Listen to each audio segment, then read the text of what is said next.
But though we all are going to have these feelings, gay, straight, poor, rich, all of this, white and non-white, and so on, is this the only thing we can feel?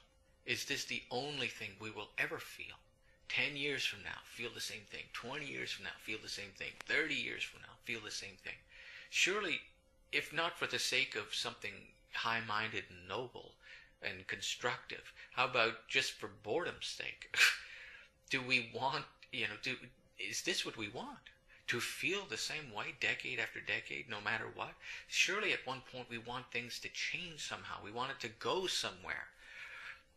We want it to go from A to B, left and right. So I invite you all, but I warn you all.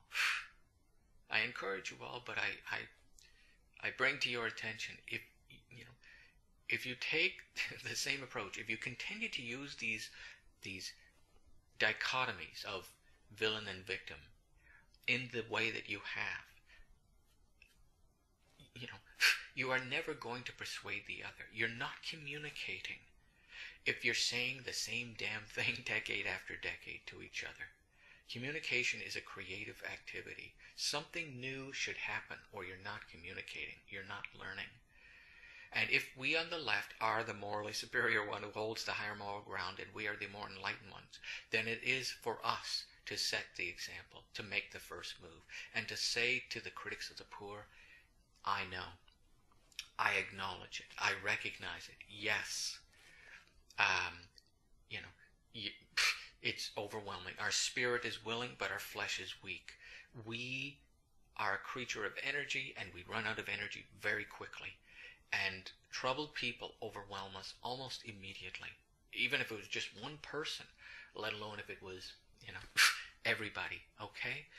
Let's make that message clear. You're not a bad person. You're not all bad. You're not, completely unfair and unreasonable in saying, I'm overwhelmed. I feel surrounded. I feel repulsed. I feel afraid and anxious when I come across, somebody with cerebral palsy, somebody who's what we used to call mentally retarded or mentally handicapped, somebody who's schizophrenic, somebody who's doesn't speak my language, somebody who dresses differently, somebody who eats differently, somebody who listens to different music, whatever it is, the other, the unknown, the unfamiliar. We don't have difficulty with it because we're bad and ignorant necessarily, but because we're human. So, tolerance, if that's the word the left is going to use, means tolerating, the intolerant by identifying with them, by being honest with yourself. That is what it is to lovingly embrace someone else, not to necessarily approve and agree with every thought and feeling that they have.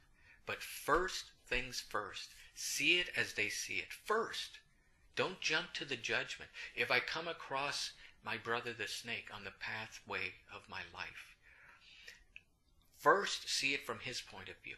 He's 1 inch off the ground. He has no arms. All he has is a mouth and ability, to wiggle around. That's it. When he sees us, he sees a 50-foot giant. He sees something that's going to maybe step on him. He's afraid. And the only way he can communicate that, and the only way that he can protect himself from what he reasonably perceives is going to hurt him, is to bite us. So I can forgive my brother the snake, even though I don't want him to bite me, and I know it's painful and it's frightening for me too. I know that. But first things first, see it as he sees it, first, without judgment. Don't jump to, well, he shouldn't see it that way, well, he's wrong, therefore I can dismiss what he's seeing. No.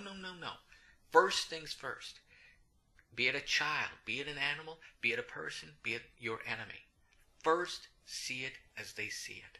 Feel the revulsion that conservatives and traditionalists feel toward gay people, toward two men kissing each other, having sex together, and so on. First, see that. First, feel what they're feeling, and then say, okay, if I saw things that way, if that was my point of view, if that's how I felt, yes, then I would probably behave the same way. And once you've made it clear to your enemy, to your opponent, that you are seeing what they're seeing, or to the other, be it a child or an animal or whatever it is, then you are communicating. Then you have a meeting of the mind. Then they will feel better about you. Then they will feel better, period.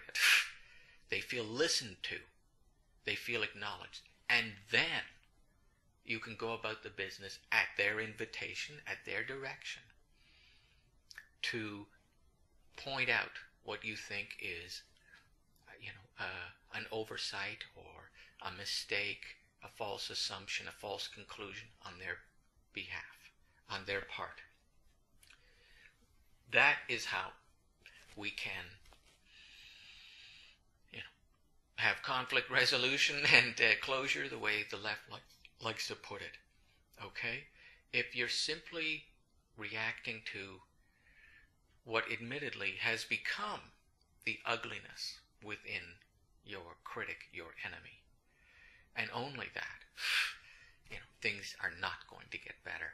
And you are not practicing what you preach as a leftist.